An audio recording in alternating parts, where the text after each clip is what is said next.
Ko'pchilik travertin qilayotganda shu narsaga e'tibor bermaydi.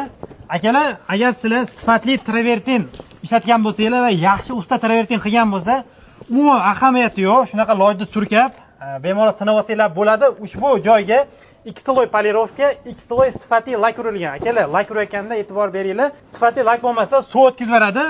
Hozir mana bu yerga o'sha sifatli mahsulot ishlatilgan 1 kvadrat metrini 115 ming so'mdan usta haqqi material LSPsi ichida qilib berishadi. Xuddi shu narx O'zbekistonda hamma nuqtasiga amal qiladi.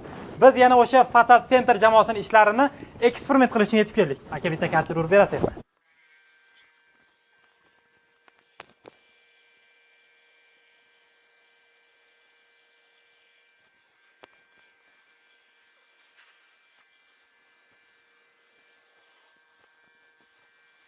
Ko'rdinglar, hech qanaqa loydan asorat qolgani yo'q.